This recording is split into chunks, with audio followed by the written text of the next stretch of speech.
to extend a very warm welcome to all our distinguished dignitaries, esteemed guests, industrial leaders, representatives from government, members of academia, and all our valued participants to the seminar under Vibrant Gujarat Regional Conference on Emerging Opportunity in Specialty Chemicals. We are truly delighted to have your presence us and thank you for being a part of this august gathering. Today, we come together at a defining moment for India's chemical industry, where innovation, sustainability, and global competitiveness are shaping the future. Central Gujarat, with its strong industrial ecosystem, world-class infrastructure, and forward-looking perspective, stand ready to emerge as a global hub for specialty chemicals. Over the next 90 minutes, we have privilege to witness most respectful leader and visionary from the chemical industry as they share their insight on opportunity, challenges, and the road ahead. Ladies and gentlemen, I now invite our esteemed dignitaries to kindly step forward and grace the dais. May I invite respected Madam Avantika Singh, IAS Managing Director, Gujarat Alkalis and Chemicals Limited. Also, I invite Dr. Deepak C. Mehta, Chairman and Managing Director, Deepak Group. Mr. Ravi Kapoor, ex-MD, UBEC Group India and current Chairman Sustainability at Indian Chemical Council.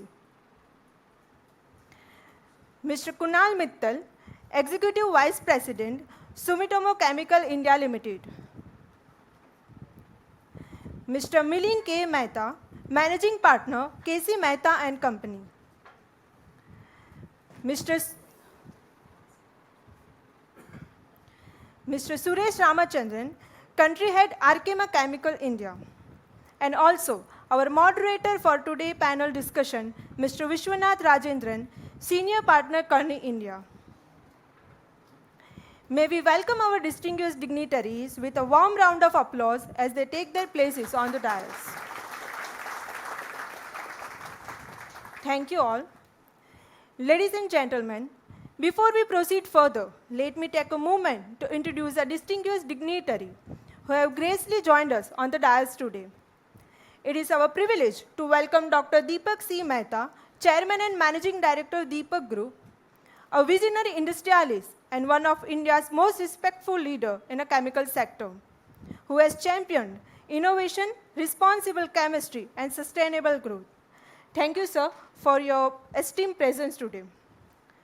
We feel truly fortunate to have with Madam Avantika Singh, IAS Managing Director, Gujarat Alkalis and Chemicals Limited, and also Managing Director of GEL Group.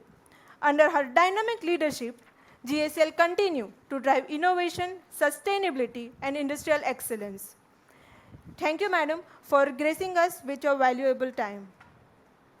It gives us great pleasure to welcome Mr. Ravi Kapoor, ex-Managing Director, UBEC Group India, and current Chairman, Sustainability Committee in Indian Chemical Council. A global respected leader in the pigment industry, he has played a pivotal role in expanding the company's global footprint while championing sustainability. Thank you, sir, for your presence today. Mr. Kunal Mittal, Executive Vice President, Sumitomo Chemical India Limited, with extensive experience in strategy, business transformation, and corporate leadership, he is instrumental in driving company's growth and expansion. We are grateful for your presence, sir. It is a pleasure to have Mr. Suresh Ramachandran with us, Country Head, Arkema Chemical India. With over 3 decades of industrial experience, he is widely recognized for his leadership in safety, sustainability, and operational excellence. Thank you, sir, for joining us today. We take pride in welcoming Mr. Milind K. Mehta, renewed chartered accountant and managing partner of KC Mehta and Company for nearly 4 decades. A gold medalist in MCOM and CA rank holder, he specializes in strategy and corporate advisory, while also contributing to professional committee and social services. We deeply appreciate your presence, sir. And finally, it is an honor to introduce our moderator, Mr. Vishwanath Rajendran, Senior Partner at Kearney India, a distinguished strategy consultant with a deep expertise in chemical sector, sustainability, and business transformation. Thank you, sir, for leading today's dialogue.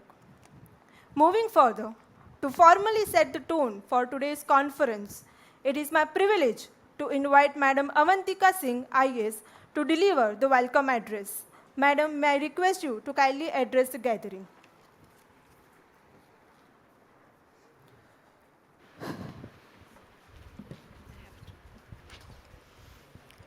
Good afternoon.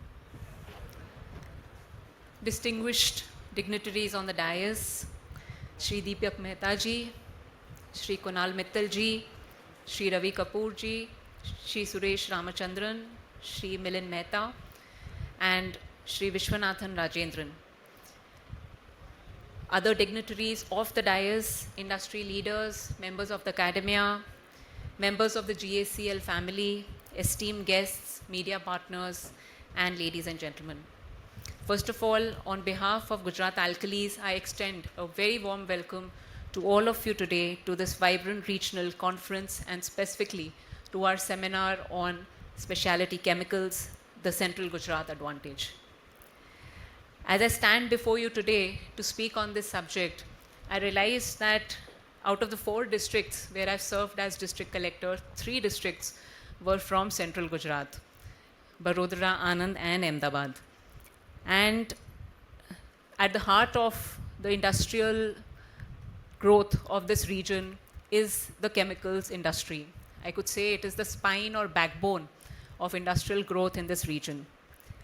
Vadodara specifically has the institution of PSUs like GSFC, GACLs, which were the pioneers in this sector, and led to further mushrooming of many other larger entities, including Deepak Nitrite. I have the good fortune of meeting your father, who was Deepak Bhai, your father, and when I was collector of Vadodara, and I always appreciated his zeal, his perseverance. He was quite aged at that point of time, but still was very driven, focused. That was for other CSR initiatives, but I realized he had put that same energy and thought in the business that you have grown to multiple heights now. The specialty chemicals sector today stands at the forefront of global industrial transformation. Unlike commodity chemicals, these are high value performance driven products critical to all industries and all facets of the economy. Globally, this sector is already valued at around US $800 billion and is poised to touch $1 trillion by 2030. India too is on accelerated growth path with the market expected to expand significantly in the coming years. In this evolving landscape, Gujarat has firmly established itself as the chemical capital of India, contributing a substantial share to the country's production and exports. Within Gujarat, Central Gujarat has a unique advantage strategically in this industrial ecosystem for specialty chemicals, with its well-developed chemical clusters, excellent connectivity to ports and freight corridors, a vibrant ecosystem of MSMEs, and skilled technical manpower. With these collective strengths, Central Gujarat is creating a powerful platform for scaling up specialty chemicals, manufacturing, and innovation. Central Gujarat is well placed to respond to these trends with its established environmental infrastructure, renewable energy initiatives, and a regulatory framework that supports responsible economic growth. At GACL, we strongly believe that collaboration is the key to unlocking the next phase of growth. With Project Ahwan in GACL, we have charted a growth strategy for our company in the future, with branching into specialty chemicals, purified chemicals being an area of focus for us.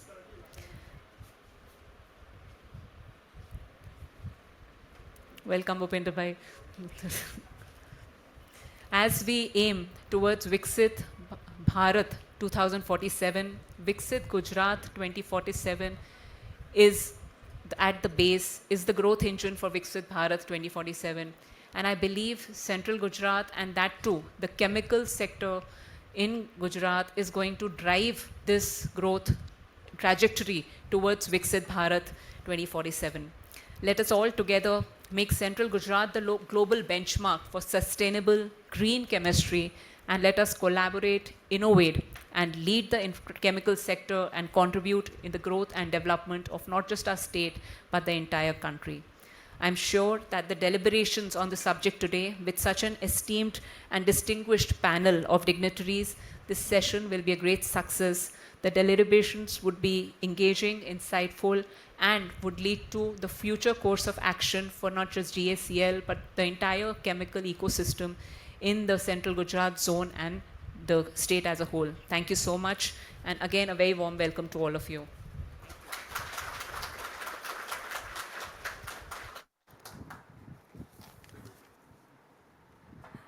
Thank you, ma'am, for inspiring address and for setting the today's tone for today's conference.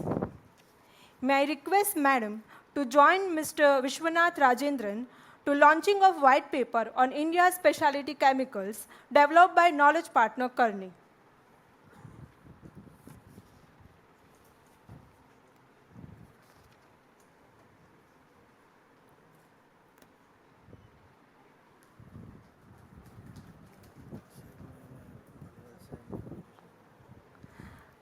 I request Rajesh Bhatt sir, I request Sanjay Bhatt sir, J.S. Paliwal sir, and Vrajesh Parikh sir to join us.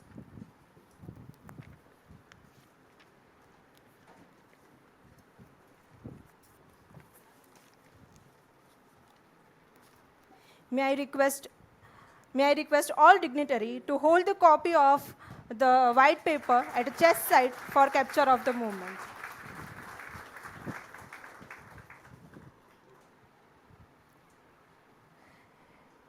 Thank you so much. It is now my privilege to invite today's keynote speaker, Dr. Deepak C. Mehta, Chairman and Managing Director of Deepak Group.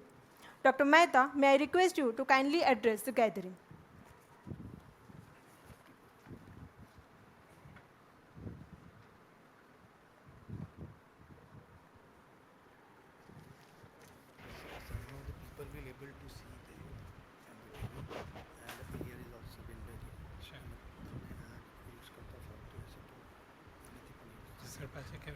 That is not working.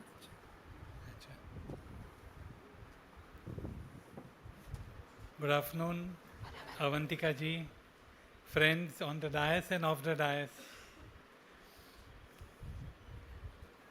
So before I begin, I want to share one anecdote to share how difficult or how challenging is the role of IAS officers like Avantika ji.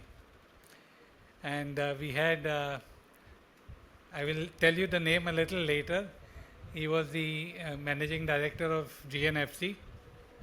And during his tenure, they were going through buying chlorine. And he said, where are we buying chlorine from? He said, Gujarat Alkali. Why should we always buy only from Gujarat Alkali? We issue a tender and we will take it from whoever is the best. And so the tender was issued. Gujarat Alkali got part of the tender, I believe, and the rest was by somebody else. And a few years later, this gentleman was transferred to be MD of Gujarat Alkali. And he said, who the hell changed this policy? And he can say, you, sir. So that was Mr. Tiwari, when he was both GNFC and then later Gujarat Alkali. And I could realize that at every position they take, they have to be doing something which is right for their company. And it becomes so much of a challenge to then get into the other seat and still find a way to find logic which is supporting your case. So madam, I know that challenges galore when you all have to be running many, many institutes. And here I am actually talking to you about emerging opportunities in specialty chemicals in central Gujarat. As one would know, Baroda began a lot of the chemical sector with GSFC here beginning in the 60s, and IPCL came up very in those times. I do remember actually that Gujarat government was trying to bring as many private sector people to come and manage IPCL. The Nosils, the Sarabhais, but everybody was scared that a petrochemical complex, we cannot really think of running that. And that's how finally the government decided that once the Gujarat refinery came in, the petrochemical cracker had to come, and therefore the government of India put up the petrochemical cracker. Since then, when Dahej started and IPCL went there, and so also Gujarat Alkali went there, I think that was all that was the industry. Today you see Dahej, I would tell people that this is the Mecca of the chemical industry in India. Having said that, we are still, if you look at India, we are still just 3% of the world market, though we are the 5th largest in the world. We are still just 3%. China has become almost 40% of the world. And the way our Honorable Prime Minister has been working hard to see that the Viksit Bharat dream comes true in 2047, all of us, and in particular the chemical industry, has miles to go, and we have a lot to do.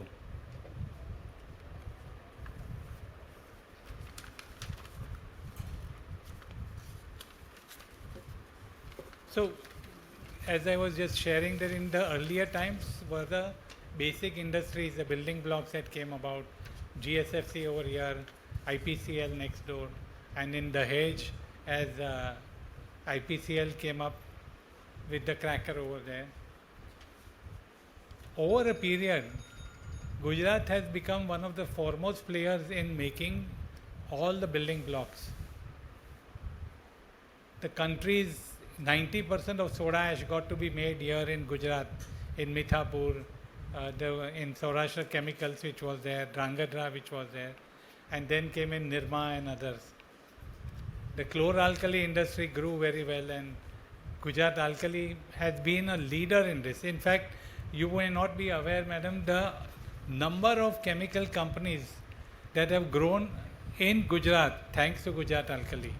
The caustic soda, the chlorine availability, and each of these were always being made available at fair prices, at always being consistently professional approach, and this has led, some of these things actually have led to the growth of Gujarat even more than the subsidies and the supports that the government has been giving.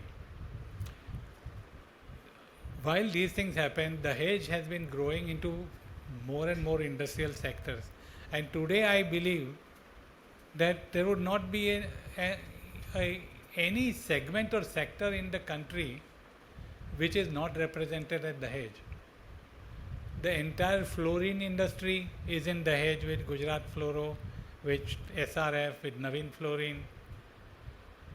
The entire chlor-alkali industry, if you look at the large number of players that are there, Dahej would be one place and all of the country would be other. When you look at rubber chemicals, Nosils of the world are there. When you look at another large number of fine chemicals, perfumeries, they are also there. And therefore, one of the things that certainly leads to growth is an ecosystem. When you have upstream, midstreams available, it's easy to really go ahead and put up. Even today, I would share that the states of Andhra Pradesh and Orissa are giving much more lucrative schemes for attracting investments over there. However, it's going to be very difficult for people who have been used to being in Gujarat to actually go and put up the units there, largely because the ecosystem exists here. Everybody understands chemicals, everybody is ensuring that one person's byproduct is getting consumed in the other person's company, and so the whole ecosystem continues to work. But having done this, having come so far, so long, Dahej or Gujarat should be now also the forefront of moving into more and more of specialties. Specialties are, as we share, are products where they are more of higher value products.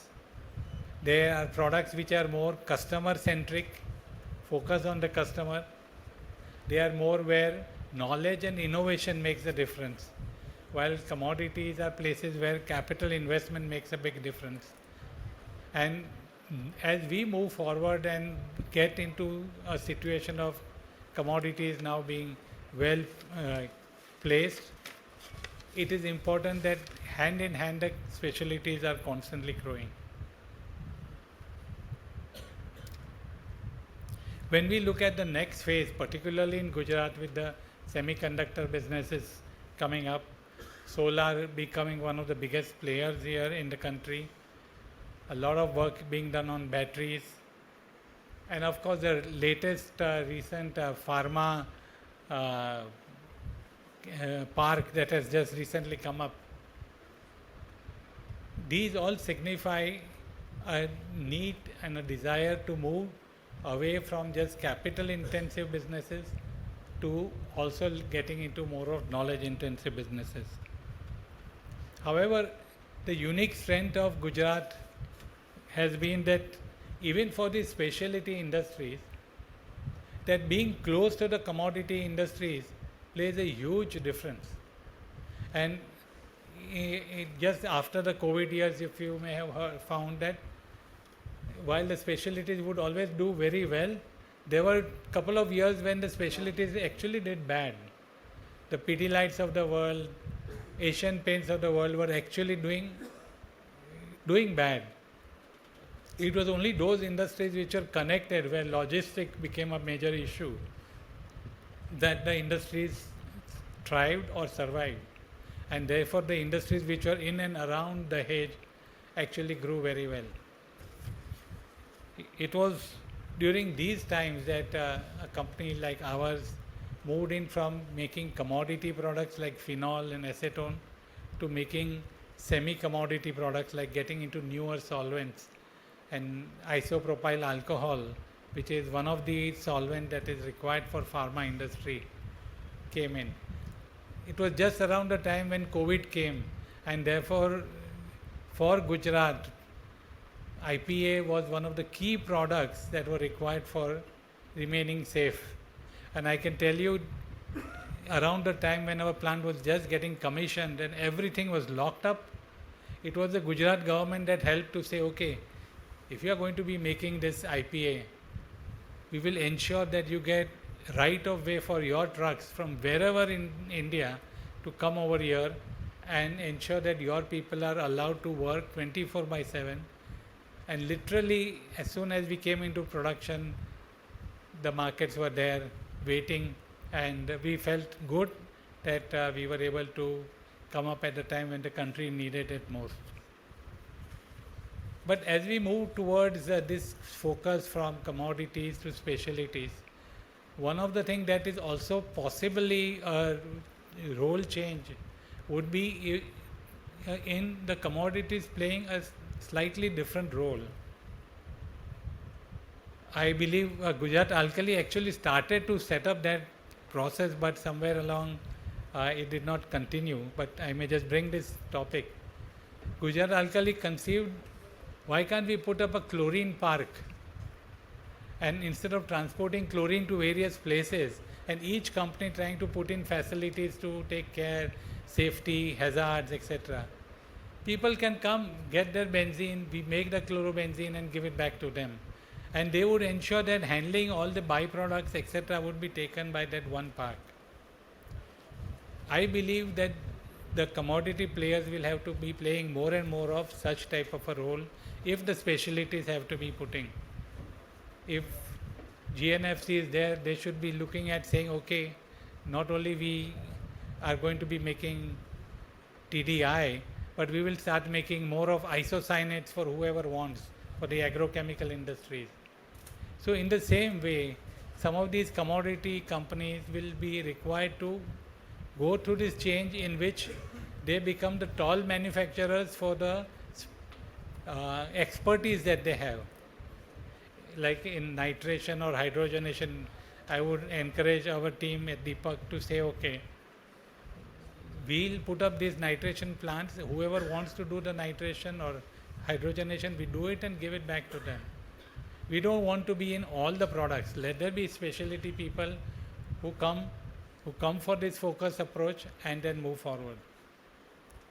In the same way, moving towards specialties, the need to incorporate or need to coordinate with the commodities also is critical. In some businesses like pigments that Ravi Kapoor used to be in charge of, we are seriously discussing how two players in the building blocks can come together and a third player who is making the pigments can come together. And all three of us play some role together, which is like a pseudo joint venture. It's not a real joint venture, but where we have a stake in each other's prosperity. If we do this, then we will be able to see that we are conserving our energy and we are putting together an ecosystem which becomes one of the most competitive solutions. When I look at Dahej and when I look at even things like the continuous growth of the plastic industry, I do find that while plastics are growing, additives that are going to be required for plastics are also constantly going to be growing. So also when we look at the business of hydrofluoric acid with products like PVDF, etc., PTFE, these are the businesses of future which are continuously growing in India. And one needs to bring in much more capacity than what we are playing with. When we talk about ethylene oxide, this has been my suggestion to even Reliance, that please don't worry about the MEG which is made from ethylene oxide, where they have to compete with Middle East and all of that. Please give the intermediate, which is ethylene oxide, to as many companies who will make large number of surfactants, large number of additives, because no Middle East company can compete with India in do this large number of high value products. But one has to change the approach from being a commodity player to a player who supports mid-sized companies. And therefore it is this story of together we thrive, which is most likely to succeed in central Gujarat, particularly in Dahej. Innovation is a key, and this is the thing that I'm very sad about, that the country and chemical industry in particular spend very little in innovation. We together with Mr. Milind Bhai and Ravi Kapoor are also on the GSFC University Trust, and we have been also now discussing with all these MS universities, etc. If Gujarat has to succeed in the chemical sector, we need to have an active, thriving UDCT, which is there in Bombay, which is now called ICT, where most of the professors who teach are also consultants to the industry, who also can study what can be done to improve upon. And I remember one time I had been to NCL, and the director said, I want to discover what I can do for you. So just tell me, who is your competition world over? Sumitomo was one of them. Ube was another in Japan, and the others. And the research institute actually studied Deepak Nitrite should know what its competitors in the world are doing in terms of new patents. And that's how you will know where you are going to come get competition from. So this industry academia connect, active connect, is very, very critical if we have to grow into the specialty chemicals business. And more so, we need to bring in incubators next to the universities where these ideas that we are conceiving can be tried, practiced, etc. Also, a lot of times when we get into specialty chemicals, the challenge is actually to know the end of the value chain. As I said, sometimes it's plastic, sometimes pharmaceuticals, sometimes laminates. And then you need to know what is that cutting edge that I should do in my chemical so that the performance that comes out of that is more valuable. And people forget the chemical, people remember the performance. So the issue is, unless we have the universities working on seeing how these performances can improve, by what changes, what addition, we will not be able to really actually be a specialty chemical producer. We will become mini commodity chemicals. But then the world will not really be supporting us. On the other hand, Gujarat is going far ahead in things like semiconductors, in solar PVs, and all of these. We are doing the big things. We are getting Tatas coming in and putting the semiconductor facilities. But how many of us are aware to actually run the semiconductor plant? What is the range of inputs that we are going to be requiring? Even today, some of the gases are imported in those small bullet bombs, as they call it, to be used for these semiconductor industry. So the whole ecosystem of semiconductors, including high purity chemicals, I believe Gujarat Alkali is now planning to make some of them, including etching chemicals, all of these of extremely high purity, where we are talking about parts per billion, need to be coming in, need to be brought in. I can give you an example that just the quality of the etching chemical can make a difference to improve the quality of the solar such that 1.001% better purity will bring in almost 5% of additional power produced by the solar. And this is a multiplying effect. Today we are at the threshold of just beginning into getting into these industries, but tomorrow, if the specialty chemical sector does not catch up, then all of these investments will still be dependent upon China. And that is what our Atmanirbharta will really not come if we don't invest into the specialty chemical business. So as I said, these have been the industries where new investments are coming in. I did mention about why Central Gujarat. Again, the ecosystem is excellent here, and one would like to see also that, particularly for specialty chemicals,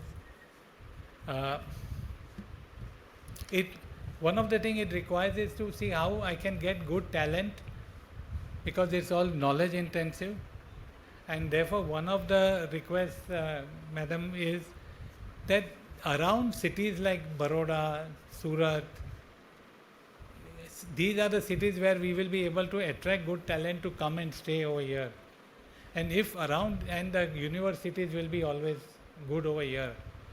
If around these cities we are able to create these clusters of research and development centers, then this will be the best place where innovation and knowledge will thrive. In spite of putting lakhs of crores of investment in Dahej, we can never think of putting an R&D center in Dahej and get our people who come from USA or wherever to do research work to come and stay and then travel 5 hours every day. So how do we really develop these type of R&D centers, incubation centers, pilot plant facilities in and around Dahej, around cities? And at least today, one of the best experiences I have is Savli, where number of companies have already started putting in an R&D facilities, and where most of the people from Baroda live here, go 20 kilometers, and hopefully the universities also will be able to come and go and share their best advices. So these could be some of the ways in which we could see that the specialty chemical companies thrive. I would say that not only they have unfair advantage by being in Gujarat and by being in central Gujarat because of the ecosystem, but they are a need of the hour. So with all these thoughts, I'd like to only welcome you all to invest in specialty chemicals in this part of Gujarat. Thank you so much.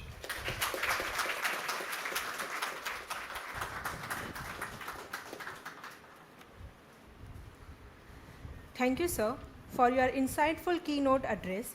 Your perspective on innovation, sustainability, and future for chemical industry have truly set the stage for today's discussion. We now move to the much-awaited panel discussion on emerging opportunity in specialty chemical, the Central Gujarat advantage. To steer this conversation, it is my privilege to invite our moderator, Mr. Viswanath Rajendran, Senior Partner, Karna India. Thank you.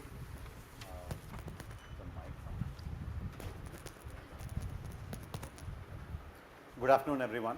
Thank you for joining this session on the specialty chemicals advantage in Central Gujarat.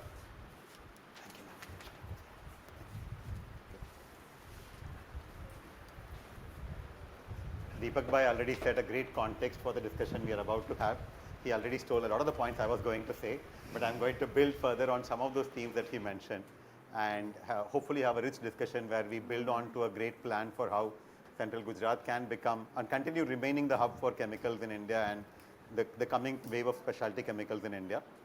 I do want to start with one anecdote building on what Deepak Bhai said earlier.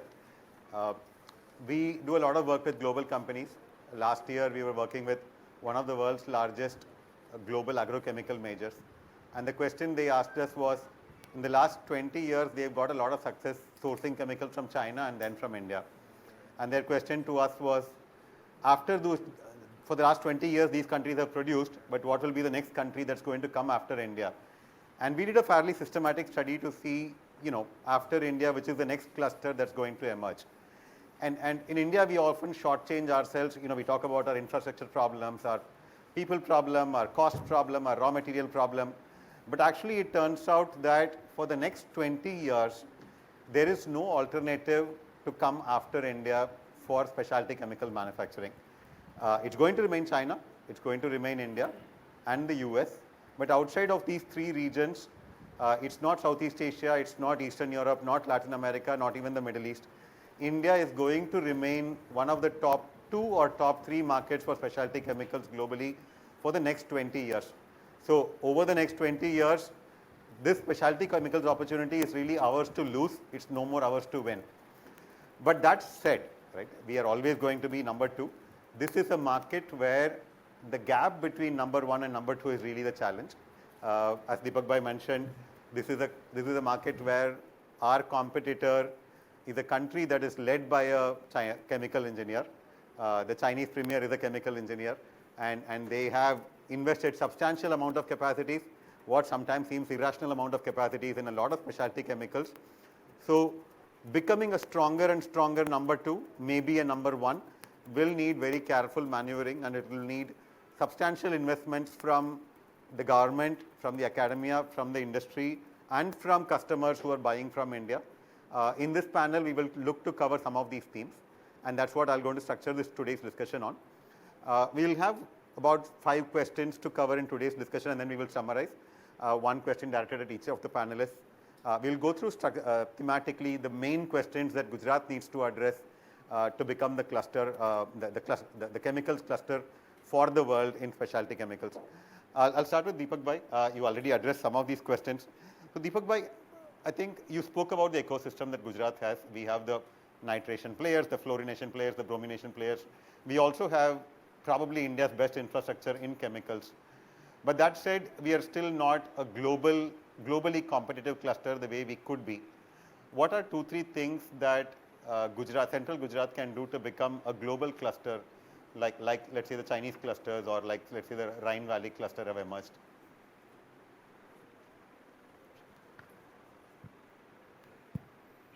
See, I think sometimes I feel that Gujarat is growing more by default than by design. And one way of looking at design is, I had this experience of being in Singapore, and they have an institute, a group called EDB, Economic Development Board. And the Economic Development Board actually works to make the blueprint of what is to come. If this is to come, then what is to come, if this is to come, and create the whole value chain. Today what happens is each one comes on its own thinking that that is the right thing to do.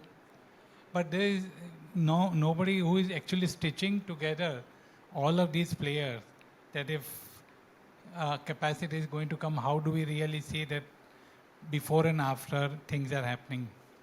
So one of the things I would love to see is that some such institute or some such, in good old days we used to have Index B, which is active, is still there today, but it is not active in the way it was in those days, where they would actually conceptualize that this will be the whole value chain that will come.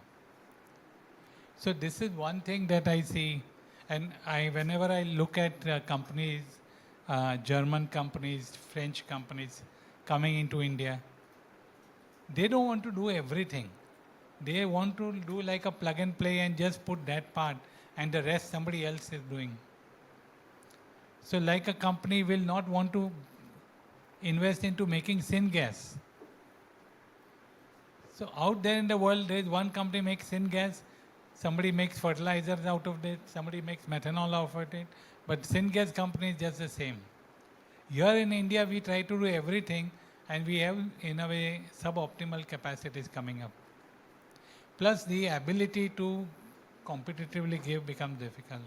So one is, hopefully, if there is this type of reactivation of Index TB type of institute, which have more technical people coming into it to understand. Second is, of course, the ecosystem where industry, academia work together. How do we really see that in all of these universities, there are people who become great consultants to the industry? So these are the few thoughts. Thank you, Deepak Bhai. Fully aligned to that, India does need a planned approach to how we evolve our chemical value chain planning. The Chinese model starts with their 5-year plans and then breaks down to every sector in a granular way to really dominate the world. I'll move on to the next theme, to Mr. Kunal Mattal. You do work for an MNC and you represent an MNC in India. When global companies are looking for competitive manufacturing partners in India, what are they looking for, and how can central Gujarat become more and more adaptable to those requirements? Sure. So thank you very much. I think most of the points which we had to say.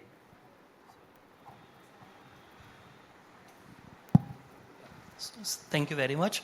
I think most of the points which we wanted to talk about, the opportunities and Gujarat opportunity, that is something which is already very well covered by Ms. Singh and also by Mr. Mehta. So what I would like to do is, I would like to talk about little bit the existence of Sumitomo, how it became a specialty company, which is something which I believe many of you who are already into chemical or have interest to come into chemical business, you would know, and then you can learn from this. So 400 years back, Sumitomo started businesses in Japan, and again the existence of Sumitomo was from a trading partner. So it became as a trading company about 400 years back, and it was trading in all kind of different commodities.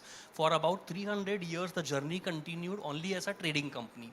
About 100 years back, at the beginning of 19th century, there was an opportunity to make fertilizer, because again Sumitomo had a very strong philosophy of equal balancing. So whenever there is a question about long-term things, Sumitomo always believe in balancing. So they wanted to balance between society and our corporate profits, and they said they will give equal weightages to both these areas. And then they realized that whatever we are doing mining, we are doing a lot of other businesses, it is generating a lot of hazardous chemicals which should be converted. So then those things were converted towards chemical side, and they started making fertilizer. So this is how Sumitomo Chemical came into existence. And again, this was a kind of a commodity company. But last 20, 30, 40 years, lot of things moved from a commodity businesses to specialty businesses, mainly because of the need, because Sumitomo became unviable in a lot of commodity businesses. But so this is what I think, a lot of time the innovation and other things come, by way of a need of the market, because Sumitomo was present in Japan, they never explored manufacturing outside Japan. Things became so expensive in Japan that they could not continue doing a commodity businesses. So that is why the bulk chemicals, commodity businesses, those were taken over by a lot of good cost competitive players in China and India. And that is when Sumitomo made a very conscious call, as Deepak Bhai was saying, that some of the multinational companies, they make a very, very clear choice that we want to remain as specialty companies, and that is the only survival mode.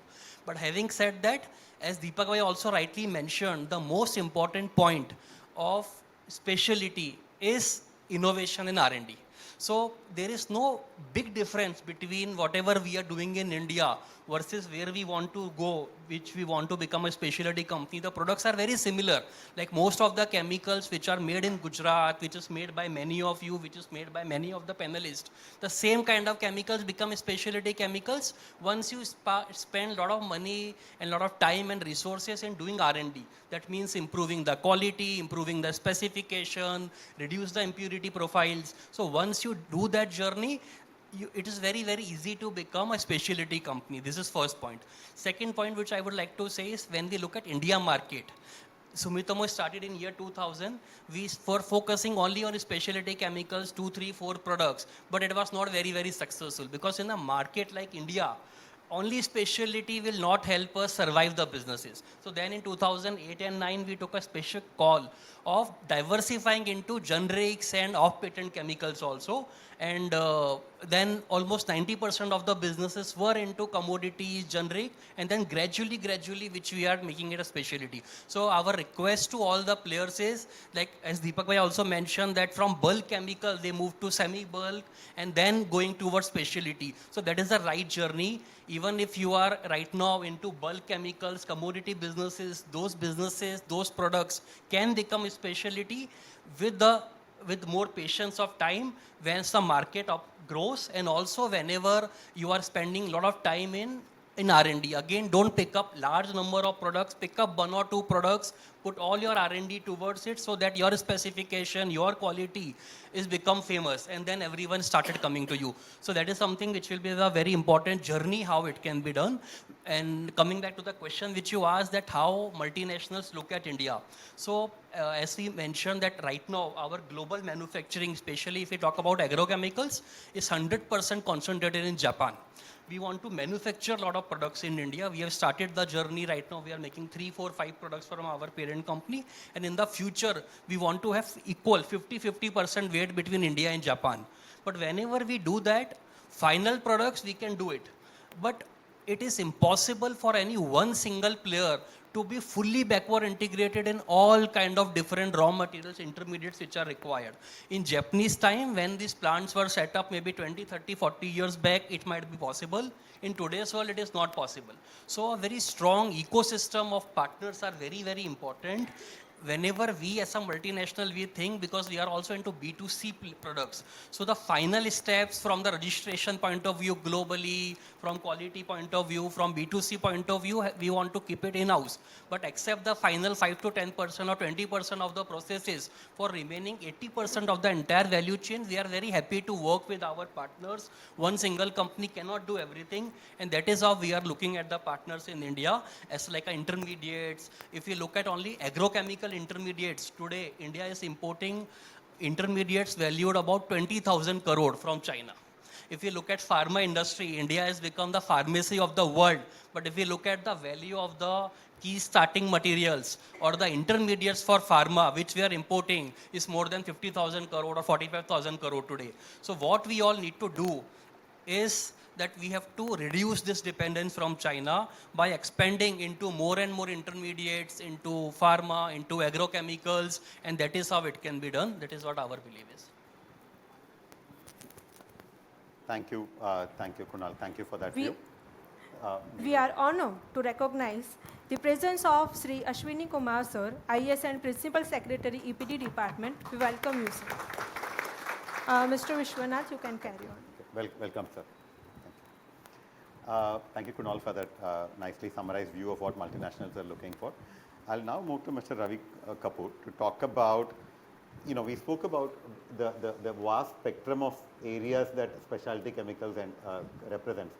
Specialty chemicals includes agrochemical, pharma, electronics, high purity chemicals, dyes, pigments. It can be a wide spectrum. If Gujarat, Central Gujarat had to plan, like Deepak Bhai said, where it should focus on, what kind of segments should Central Gujarat focus on today and what kind of capabilities will it need? Yeah, good afternoon, everybody. So I think pretty much across the board. I don't think because you have such a wide gamut of chemistries which are practiced in Gujarat, I don't think you need to restrict. But if you look at history, Ahmedabad was known as the Manchester of India. From there came Atul, and if you remember, all kind of textile auxiliaries were made in Ahmedabad and in Atul. From there came the dyes industry and then the pigment industry. So why shouldn't we be world leaders in the pigment industry, for example? That's something I can talk about because I know. And we also don't scale up. Just to give you an example, China makes yellow and red. Strangely, interesting if you are interested. Yellow and red is dominated by China. Blue and green is dominated by India. Don't ask me why, but the reason is the raw materials are a little bit more in China for yellow and red, the naphthalene-based chemistries, but also they are scaling. I've been to a plant in China where you have got 20 vessels of 100 meter cube strike tanks. And in India, the largest one was, 20 meter cube. So the scaling of a business or a pigment, I think is something that in India we would need to do. So that would be one. But I would not restrict it to any particular chemistry. You can do what you like. One point which it's very difficult because Deepak Bhai has made many points and I'm not going to try to cover everything is done and you have. So it's done very efficiently. But one point which may help or which I would like to bring out, specialty chemistry is a different animal basically. So you don't treat it like you would treat commodities. The way I would put it is, if you're in IT industry, you're body shopping, right? You have got 50,000 bodies, you're selling a man-hour rate. And the same guy, Apple, is developing a software and now, for example, making a luggage tag and selling bunch of them. Master marketing, great product, good technology. Similarly in specialties, two things which you need to keep in mind. This is a service product. You have to serve your customer. You have to understand the need of the customer. You have to know the business of the customer. And then you serve and you get value. So you can sell a product for $10 and the same product with value for 50. That's the kind of difference it is. If you can tell that gentleman, your customer, how to use it, what's the use, what's the benefit. And the good part is we have a term in our industry called stickiness. Stickiness means once a product goes in, it sticks. He can't get you out. He and you are a little bit married on that. And in fact, if you can't supply, the guy gets very, very jittery. So you want to get into that kind of business. How to do it? And that's the note I want to kind of share with you guys. I don't think that a CEO of a commodity business can also become a CEO of a specialty business. So if there's any company saying that I want to do both and now they get a little bit of a interesting concept, let me make specialties, make a lot of money, generally it fails. And the reason is the mentality is different. It's like trying to buy a Mercedes car and then transport cement in it. You simply can't do it. So your mentality has to be different. Your mentality in specialties is to bring value. And this is a term I learned in my 25 years of also being in different boards, etc. Value creation. This is a term everyone is fond of using. How do you create a value from your chemistry or your product? And the mentality to create value is different. So it's much better if you are going to go into specialties. If Deepak Bhai, we are old friends and there's a lot of discussion we have done. But anybody here who's interested, you have to farm out the business in a separate company or a separate subsidiary. And you have to have a separate CEO, you have to have a separate team, even put them in a separate cafeteria, give them different food or something, I don't know, whatever. But those people have to think different. And then you have a chance to make success. Now coming to Gujarat, Gujarat in my opinion can do pretty much anything. There's nothing that can hold you back. All chemistries are done, equipment is here. What I would urge is, Deepak Bhai dwelt on it, if we could create like a park or if we could create an ecosystem, that word is very popular now. The ecosystem is where First of all, chemical industry is difficult. Young people don't want to get into chemical industry. It's considered polluting, not very nice. They don't even pay too much. Why should a young guy, chemical engineer or any engineer, want to get into chemical industry? So how are you going to fight that? You're going to make an infrastructure, number one, which is very attractive, very interesting, like an IT. You know, like an IT business where you have young people working with each other, collaborating, etc. This is, I think, very important. And one more thing which my fellow employers here may not like, you have to pay more. And you have to pay much more. You have to match the scales to other industries. So this crying that that guy ran away and he went into IT or into AI, you pay them as much. Okay, not as much, but pay them much higher than what you pay. Now, how can you afford to do that? You can only afford to do it if you sell that $10 product at 50.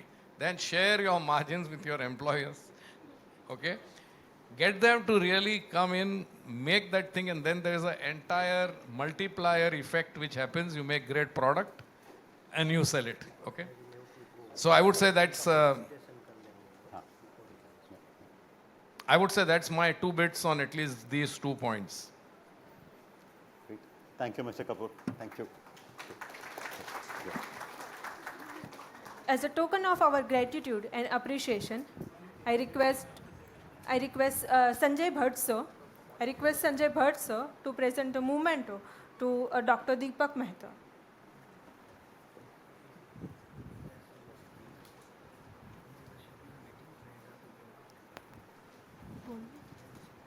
He has already scheduled a meeting, so we have to leave us.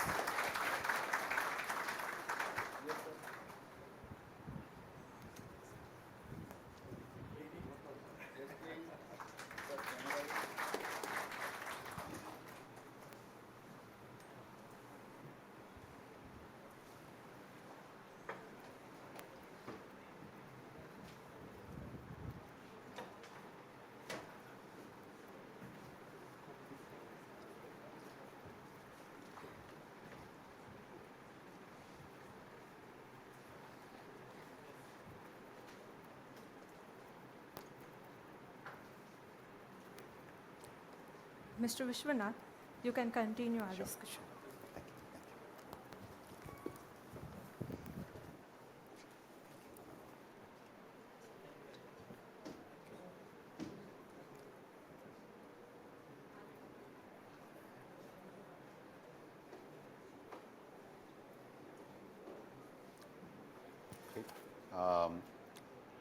Thank you for Mr. Ravi Kapoor for summarizing your views on that.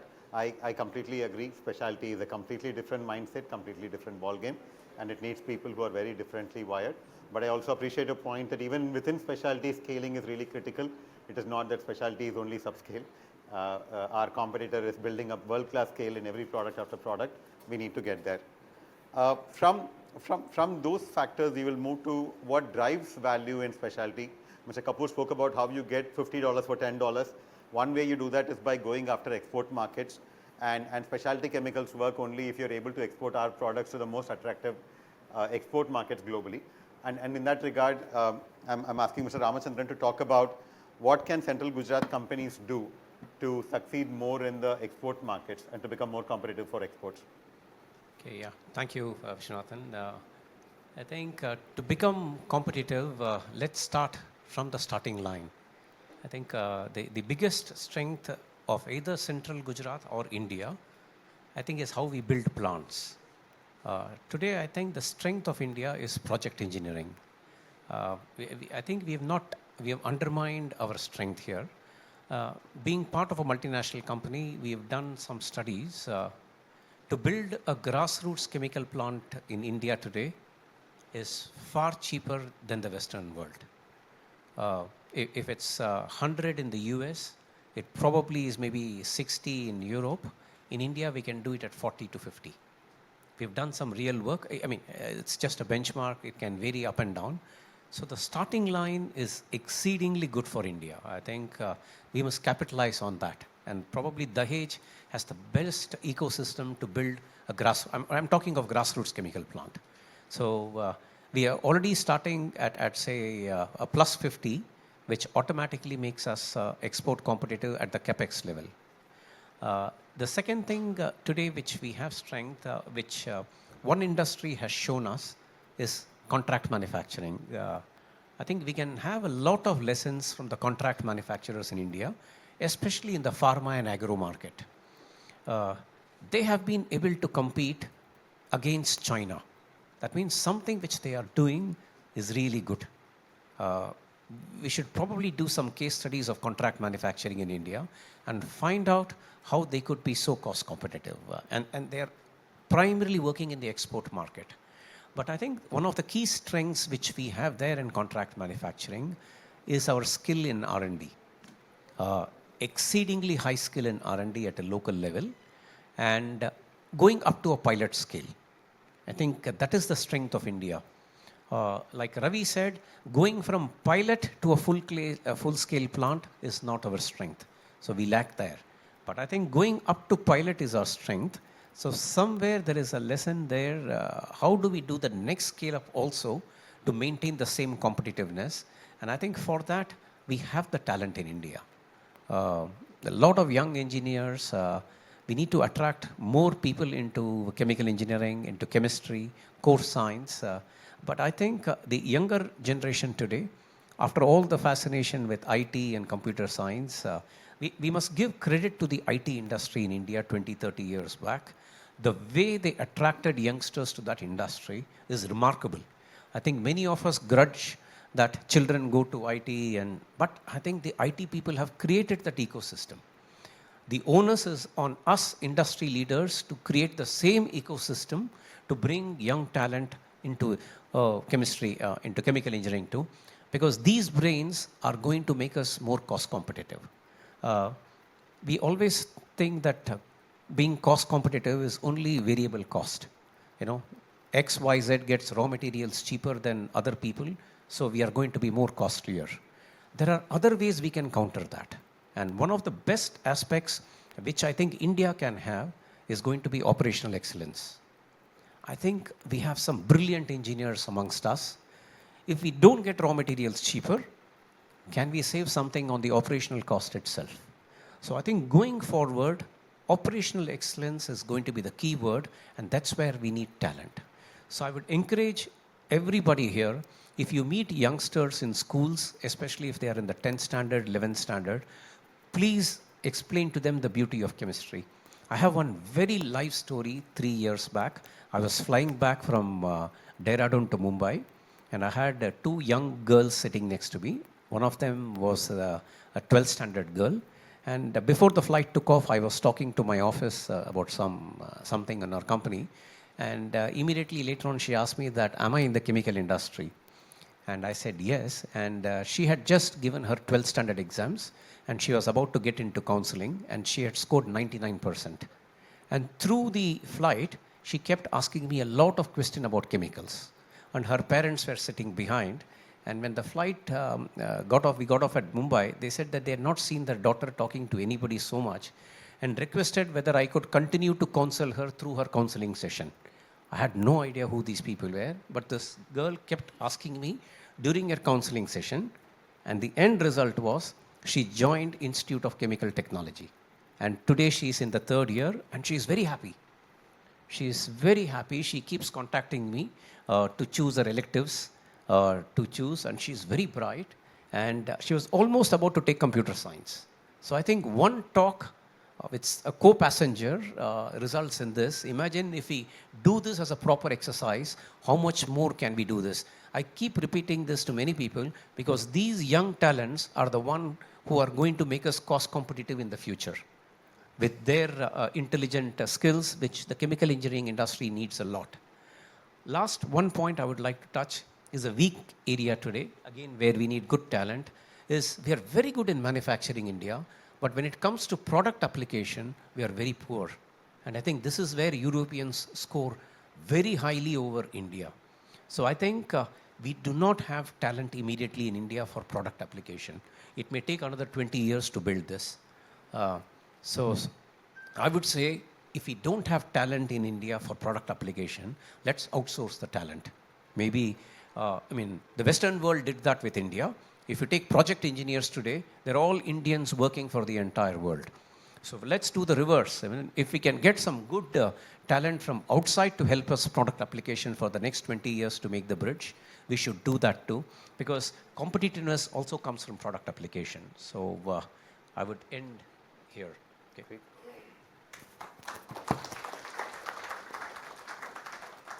Thank you, Mr. Ramachandran, for that comprehensive overview. Last, I think all of this really works only when the government also comes forward and supports the industry. I think industry can do a lot, academia can do a lot. Ultimately, we are in a sector where policy, investor facilitation, incentives do matter. And like any other geography, like our competitors outside India, inside India, Central Gujarat will also need a strong government framework to grow this sector. And I'm going to request our last panelist, Mr. Mehta, to talk about what could be those measures that the government facilitates to grow this sector in Central Gujarat.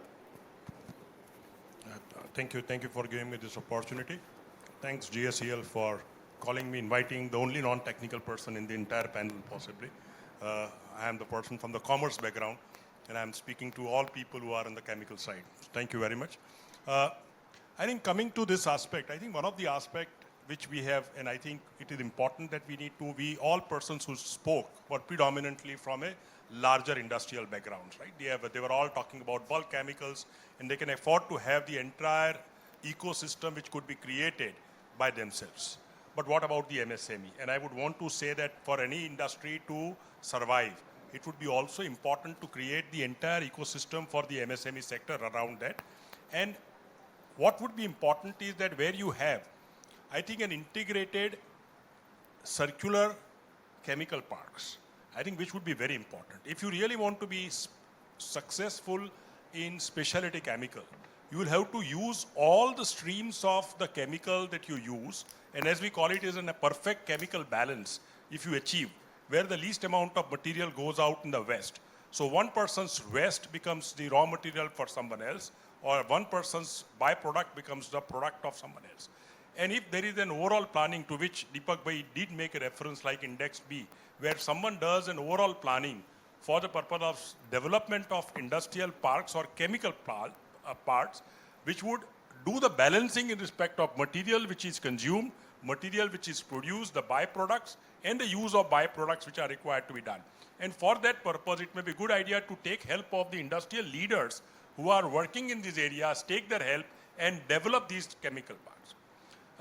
On the policy front, what I see here is that anyone who runs the industry would know that once a person decides that I want to set up a plant, it takes 3 to 5 years for a person to actually start digging the hole for the purpose of their factory.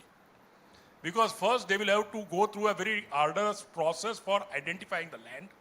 Having identified the land, they will have to convert that into a non-agricultural. After they convert, then they have to go for a pollution. I think that process will have to be reduced. Because today the things are changing so fast in the industry that no one can predict that what's going to happen after 3 years. If I have to start constructing the plant after 3 years, it takes 2 years to set up a plant, 3 years, and then come up for production it takes. I think that cycle will have to be reduced. And government come into picture by way of, like what we said, plug and play industrial parks for chemical industries. Ensure that you have an STP plants which are ready available in respect of that. I think there is very much, it is necessary that you do the balancing in respect of an STP plant, or sorry, an ETP plant, an CETP plant, with a good balancing can significantly reduce the cost of CETP also. ETPs can be done in respect of that. So very good. Second thing which is required to be done, and that's one aspect. Second thing which we see as advisors to various organizations, there is no synchronization. I think there is a slight lack of synchronization between central government policies and the state policies, especially when it comes to incentives. The definitions are different. The eligibility periods are different. The areas on which the incentives are available are slightly different. The way in which funding takes place are different. I think there is a need for having a complete synchronization so that once I become eligible to one, I automatically become eligible for the state level subsidies. Of course, the disbursement methods could be different, but the criteria for the purpose of eligibility would become the same. And that would be very, very important for us to keep it in mind. The third aspect which I would want to say is the execution and the availability of the incentives. While I think most of the people would say that Gujarat government is way ahead in identifying the incentive schemes, but a lot good can be done for the purpose of ensuring that incentives are available to the industry in a very transparent and a fast manner. I think there are lags which are happening. And remember one thing, that for this purpose, the entire period, in case if I have taken subsidy or an incentive which is available as a part of my cost, it becomes impossible for me to fund it in case if it is going to take 2 years' time for the purpose of disbursement of subsidies. And that's the reason why it is very important that these are done in an effective and the fast manner. We know of a case where incentives are announced, incentives are made eligible, but the process for the purpose of disbursement of, like, say, for example, an auditor is required to be appointed, the auditors would carry out the audits, etc. It takes a little longer time. I think there is a need for them to do something important in respect of this part. And especially when we talk about chemicals, I think something which is important at the government level that they need to do is that they need to have a very strong defined water policy. I don't think so that Gujarat works on the reuse of water policy. I think we are still significant portion of the industrial water is the first use water. We still use Sardar Sarovar water, we use desal waters. These are first use waters. We have very, very less amount of use which we do for the purpose of the reuse or reprocessed water. I think we need to work out and set targets for the purpose of using the reused water for the purpose of making the industry sustainable in a state like Gujarat, which is significantly dependent on the industry, etc. So this would be a primary aspect. There are good subsidies which the government of Gujarat has been giving in respect of setting up GCC. And let me tell you, friends, that when we talk about GCC, we only talk about IT industry. We only talk about finance industry, which does the GCC. GCC can equally be applied for the purpose of chemical industries, especially when you are doing the research and development and you set up a research and development center. There are excellent schemes which are available for the purpose of giving incentives to the GCCs which are set up for the purpose of setting up like pilot plants, for setting up of the research labs, application labs that you talk about, and there could be a very, very good amount of facilities which are available. So these are the things which are required to be done. And the transparency, the consultant culture has to change. For the purpose of every incentive, I have to have a consultant. I am a consultant myself. I am talking about myself, right? Why should industry come to a consultant? Why there are set of consultants who are specialized for the purpose of ensuring that you get the incentive? That should not be the system. The government, any industry should be capable of understanding what is the incentive which is available and should be able to get that incentive in their bank account. I think this whole process has to be made very clear in respect of this part. And that would be my few bit in respect of, because Gujarat has been in forefront, and I think probably with these type of interventions which the government of Gujarat does, which it is perfectly capable of, I think we should be able to reap the benefits of what we are already doing in respect of chemical zone. Thank you. Thank you. Yes, go ahead. Go ahead. Just want to make an additional point here. Recently in Maharashtra, the Indian Chemical Council was very active and they had a meeting with the Chief Minister. And it was a very good meeting. It came out also that ICC was asked and requested to formulate the chemical policy for the state. Now, this is one of the pet projects which we have tried from many years. And to the best of my knowledge, there is no chemical policy for Gujarat. The chemical policy is under the industrial policy, but there is no special chemical policy. Chemical industry deserves to have a separate, because there is a need. It's a requirement which is very tough. And I am from Bombay, and I am now in Gujarat, so they're always pulling my leg because they say because I always say Gujarat has a bigger industry, we are better. I'm kind of saying that in my executive committee here. And here is an area where at least they've taken one step forward. And I would say if there is any way to get an understanding, because this we have tried to push in the past, it would be very useful, and a lot of these points would get covered in that chemical policy, which are specific to whether that's a PLI, which is state, whether there's a grant, whether there's R&D, whether there's anything that is to be done, and whatever has to be done specific for the industry. I think this would be one important point we could kind of request the government to look into. Thank you. Thank you, Mr. Mehta, and thank you, Mr. Kapoor. Thank you, everyone. I think this was a very rich panel discussion. I do want to summarize the various views that we heard today. A few points that I jotted down. One, I would start by saying India is a strong number 2 in specialty chemicals, and it will be a strong number 2 for a very long time. But there is still a long way to go to even get closer to number 1. And to get there, our panelists highlighted all the factors that are needed. We need a great coordinated plan, like Deepak Bhai mentioned, a plan in terms of who does what is needed, where does it come, and how does it all come together. China that does it through its 5-year plans, which are broken down into individual sectors. We start needing that kind of a discipline in central Gujarat level. Mr. Ramchandran spoke about talent in some depth. It's actually a surprising fact that as of today, chemical industry is at least 50 to 70% short of operators, engineers, researchers, and potentially senior management.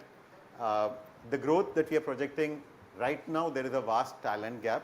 People are not joining chemical engineering as much as we want them to. This growth could be hampered if we don't have that critical talent.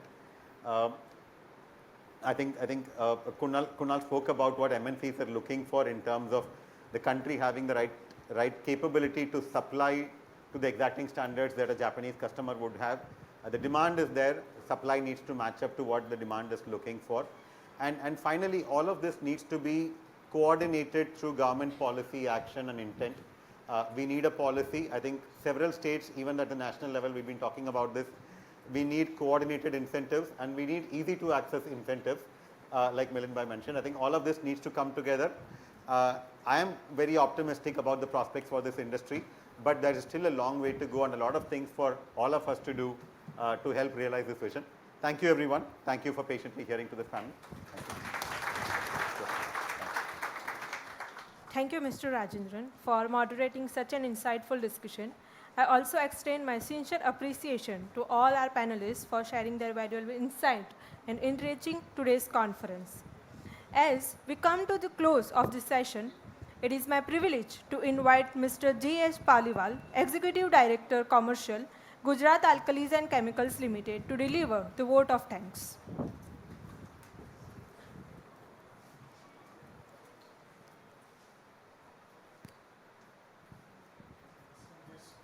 Dignitaries on dais, respected panelists, esteemed guests, ladies and gentlemen. It is my privilege and honor to propose the vote of thanks at the conclusion of this insightful and enriching panel discussion. The theme, emerging opportunities on specialty chemicals. What we witnessed today, it was a signal, and that signal was, it is not a seminar, it is a thing which is getting created in central Gujarat, and we have to see forward-looking approach as how it is shaping it up. We are deeply indebted to distinguish our keynote speaker, Deepak Bhai Mehta, who has bring a lot of insight about the global landscape, opportunities in India, growth. Gujarat has been enlightening and roadmap towards the industry and setting up the specialty chemical industry. It was quite motivating. He has given a beautiful example on GNFC side, where how the challenging role of a managing director professionally, how he has to behave in different type of environment. So it was quite deliberated. In fact, I would also like to express my sincere appreciation to Ravi Kapoor Saab, Milind Mehta ji, Suresh Ramchandran ji, Kunal Mittal. Each one of you has brought exceptional depth of knowledge, practical insight, and diverse perspective to the discussion. Your deliberation has clearly highlighted the central Gujarat as uniquely positioned with a strong industrial ecosystem, skilled manpower, infrastructure and policy support to emerge as a global hub of the specialty chemicals. I would also like to place on records the deep appreciation of our Managing Director, Madam Avantika Singh, who has initially set the tone of the conference by her narrating welcome address. Unfortunately, she is not here because of some preoccupied job in the GSPC side also. I would also like to place on record sincere thanks to the government of Gujarat and the Vibrant Gujarat initiative and conceptualize such meaningful industry platform, and even GSSC University being gracious host for the providing the excellent academic and intellectual environment. Our knowledge partner, industry associations and organizers for the seamless coordinations. My appreciation also goes to the industry leaders, members, academic, media, partners and participants whose presence and engagement have made this session vibrant and purposeful. As rightly emphasized in the welcome address by Honorable Managing Director, Central Gujarat stands a defining movement poised to leverage global shifts, sustainability imperatives, and innovation to create high-value chemical ecosystem. I am confident that the insights shared today will translate into a new partnership, strategic initiatives, and stronger roadmap towards the Viksit Bharat 2047. Before I conclude, I would like to thank the entire organizing team, volunteers, support staff who worked behind the scenes to make this event a grand success. On that note, I once again extend my sincere gratitude and each one of yours presence and valuable contributions. Thank you all and wish you all the very good day ahead. Thank you.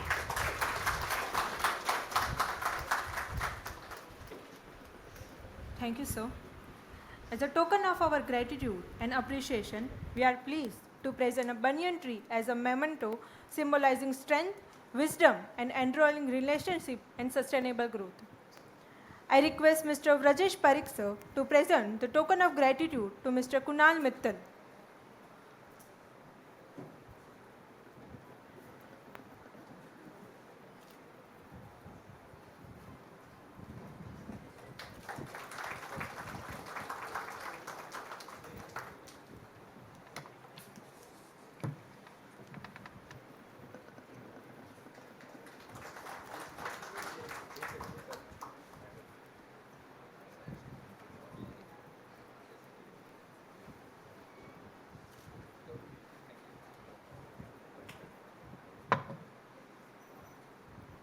Thank you so much, sir.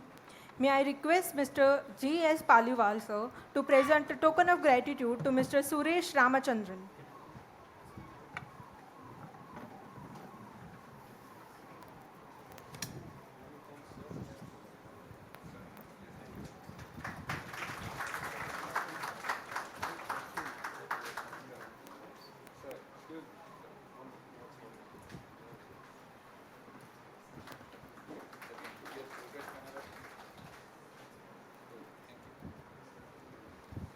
Thank you, sir. May I request Mr. Rajesh Patil, sir, to present the token of gratitude to Mr. Ravi Kapoor.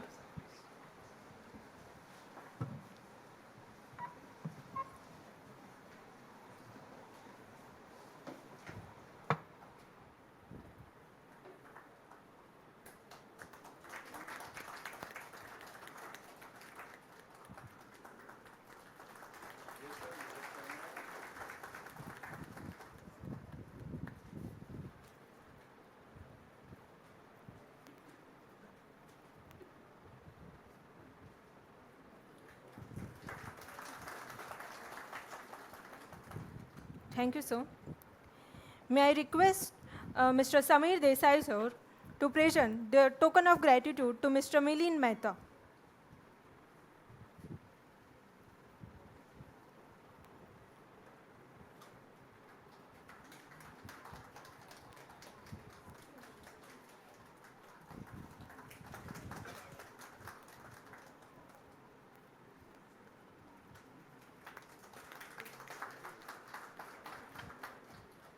Thank you, sir. May I request Mr. Maulik Gandhi, sir, to present the token of gratitude to our moderator, Mr. Vishwanath Rajendran.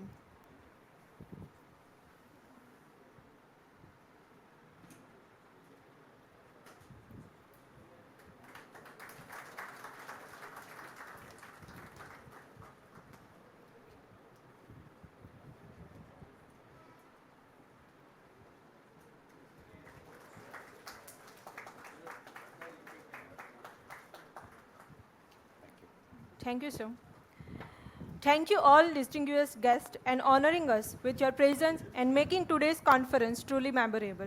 Thank you all.